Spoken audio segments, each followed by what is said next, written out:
Well, hi to my YouTube subscribers. Some of you have heard that you can now get your visa extended online. It's called an e-extension, and that's available right now. And I'll take you through all the steps for filling out this application online. But before you get too excited, I suggest that you curb your enthusiasm. First, for now, the e-extension is only offered in Bangkok. The e-extension allows you to apply for, pay, and get your approval online for the extension, which is great, but you still have to physically go to the immigration office to get your passport stamped for the extension. Those of you who've done that at the Bangkok immigration office know that this is not fun. It's a relatively long trip. The immigration office is out of the way. Does this really save you much? Well, you still have to go to the immigration office, but you'll have the approval in your hand, so you just show up for an appointment at the immigration office. You have to have an appointment. That's part of the application process, and then they'll stamp your passport. So the amount of time you have to spend at the immigration office is short, but you still have to make that trip out to the immigration office. So I would say the improvement is there, but it's a marginal improvement. It would have been a much bigger improvement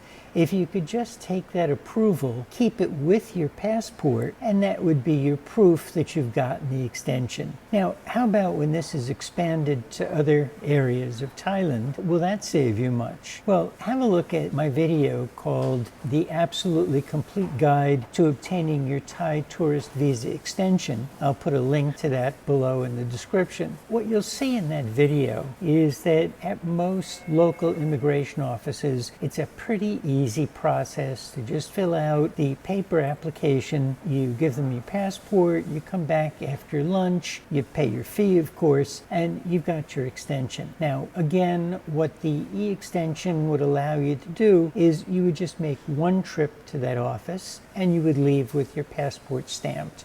So it saves you having to stay around the immigration office, say during lunchtime, wait for your passport to be stamped. So there is definitely a saving there, but you still have to show up at the immigration office.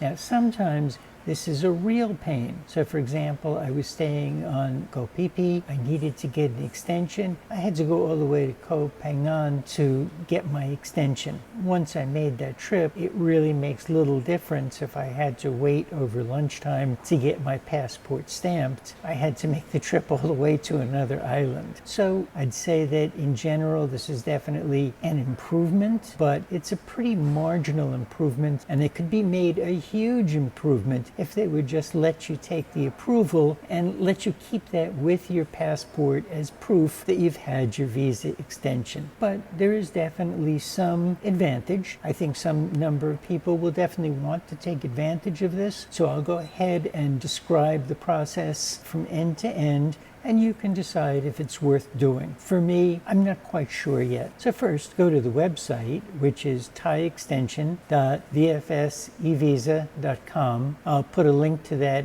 in the description. And first of all, forget about using Google Chrome. The application really was not functional for me on Google Chrome. I had to switch to Safari. I'm not sure what other browsers are supported. I just couldn't get the thing to work reasonably on Chrome at all. Okay, so now here's what the website looks like.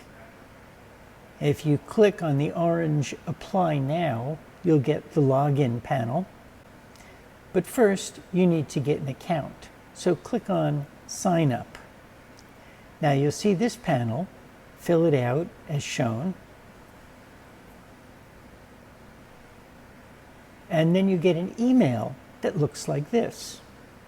So now you can go to the login screen, fill in your email address, and click Send OTP. OTP is one-time passcode. Now you'll get an email that looks like this, and it has your OTP. So now go back to the panel, fill in the 5-digit OTP, and click Sign In. Now you should be logged in, and you'll be presented with the first panel of information to be filled in for your e-extension application. Okay, so we start with eligibility criteria. Now, your country of nationality is the country that issued your passport. In my case, that's the United States. So I type in the first four letters and I see that a pop-up comes up for the United States of America. Your country of residence is the country where you're currently living, and in particular, it's the country where you submitted your original visa application for which you're now applying for an extension. So I applied for my visa from the United States. So I'll type in the first four letters. United States of America comes up, takes a second, and now we can choose the current visa category. Now I'm really addressing this video to people who are entering Thailand on a tourist visa or a visa exemption. So let's take a look at these categories. The first one is for visa exemption, and the fourth one is for a tourist visa. Now, if we take a look at the visa exemption, the exemption visa, we see that now we have to choose a subcategory. It's not absolutely clear to me which of these is actually applicable. So I'm going to write to immigration and find out which is the correct category if you're just arriving on a normal 45-day visa exemption. So we'll go ahead and fill out the application for a 60-day tourist visa, which is in fact what I have. So the subcategory here is more obvious, it's tourism. I fill in the expiration date, which is January 4th. I'll do it just using the calendar. You can actually type it in if you want to. And the rest of the fields are actually filled in for you. It's regular service. I guess they're not offering expedited service yet. And the e-extension is only offered in Bangkok right now, so they fill that in for you. So now we can go ahead and continue, and I'll make a note to check with immigration on the proper subcategory to fill in for the visa exemption. Now you can see that the performance is not great. I'm assuming this has to do with their servers. Okay, now I have to upload 4 documents here. So the passport cover page, believe it or not, is actually a photograph of the cover of your passport. I confirm this. I got an email reply from immigration that this is the case. I don't know why they want a picture of the cover of your passport, but that's what they say they want. So I did take a picture of the cover, passport cover small. I called it small because I had to reduce the size to 1 megabyte. All of these files they upload here have to be 1 megabyte or less. That's different from the requirement when you apply for the visa itself. There, the pictures have to be 3 megabytes or less. So you have to be careful if you're reusing pictures here that you used in your original visa application. Again, you can see the performance here is not great. Okay, now the biodata page. I actually created a dummy of this page that I'll upload here. Again, this has to be 1 megabyte or less, and that's my biodata page. Now, they want a picture of the entry stamp on which you entered. For now, I'll just upload the one entry stamp that I took a picture of. So you can see that the performance is not great. And then finally, you're going to upload a picture that's very much like the passport picture that you uploaded for your visa application. But again, it has to be 1 megabyte or less. So let's upload that. So here, there's a space to upload additional documents. Okay, so now we can save and continue. Oh, now before we continue, let me show that you can take a look at the documents that you uploaded. So I just clicked on preview of the picture I took of my passport cover. And we can do this for the biometric page. So I told you I uploaded a dummy biometric page. We can do this for the visa stamp that I uploaded. And we can do this for the photograph that I uploaded. Okay, now you can delete any of these items, or you can replace them. So if I replace it, I just get a page that allows me to replace the document with a different document.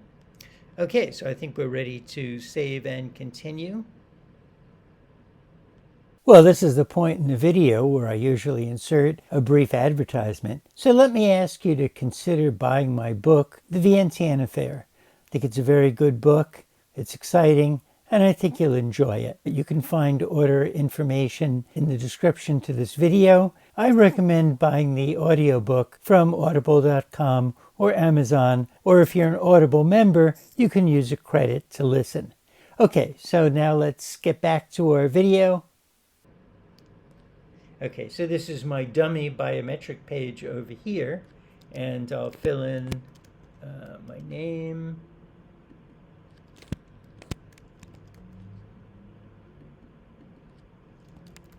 This is dummy information, of course. Male, marital status, I'm single, which is, I'm also divorced, but I'll choose single here. My date of birth, I'll just make up a date here.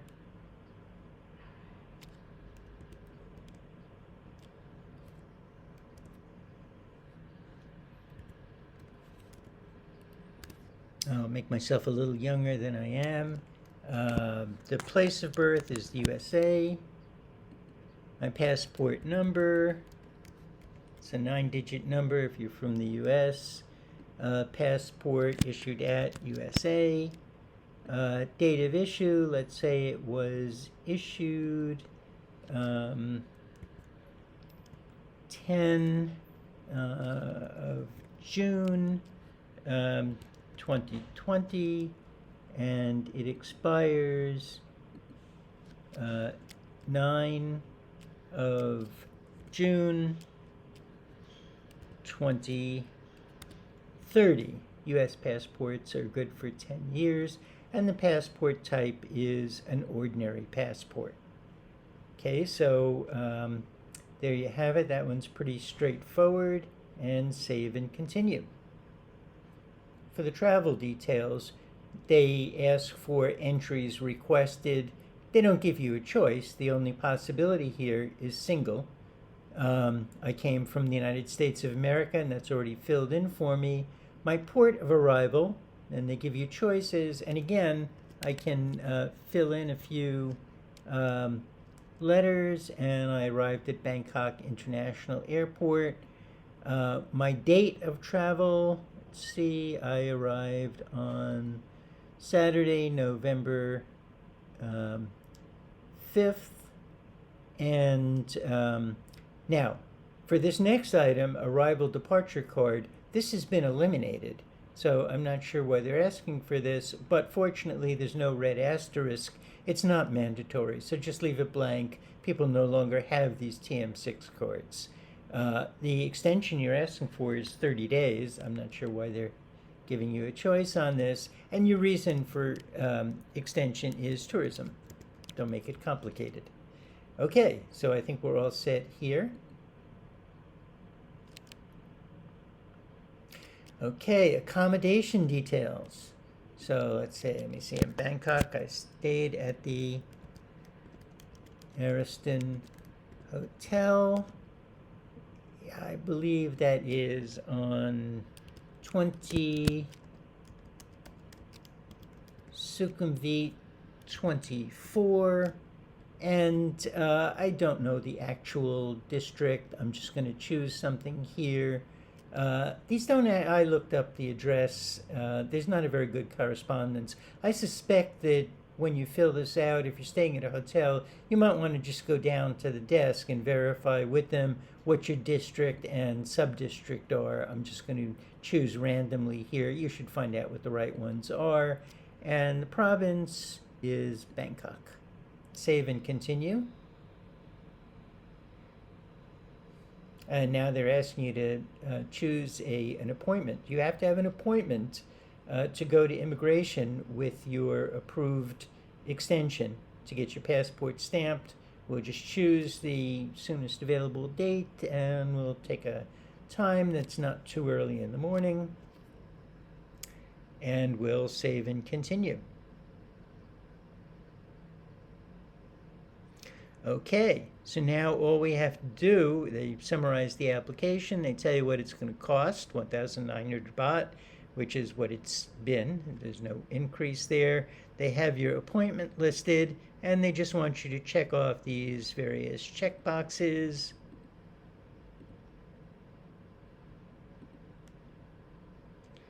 Okay, and here I won't continue to payment, because continuing to payment would actually submit the application. I'm not actually ready to do an extension. I just arrived here a few days ago, but also I used dummy information in this application, and you'll see that fake information and documents will be an offense under criminal law.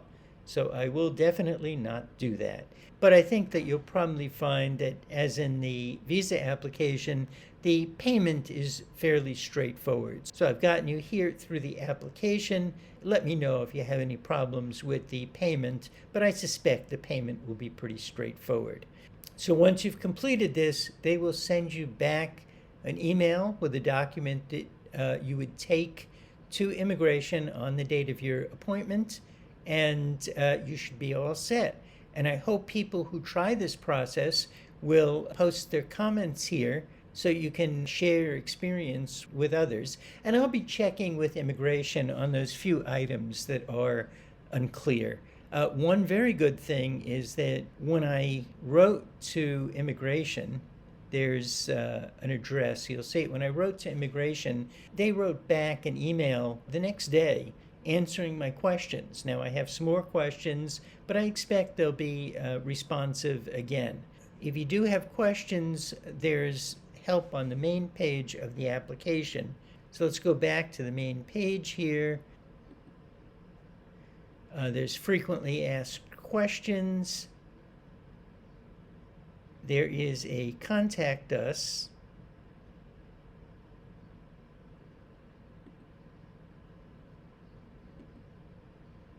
Right, so you can contact the e-visa people at info.eextensionth at vfsglobal.com. And as I said, they got back to me within a day, so can't complain about that. So let me know about your experiences with this. Okay, well, I hope this has been helpful, and it'll be interesting to see how many people take advantage of this new e-extension process. Oh, and one more thing. If you found this video useful, please order a copy of my novel, The Vientiane Affair. You'll find information about ordering it in the description of this video. See you next time.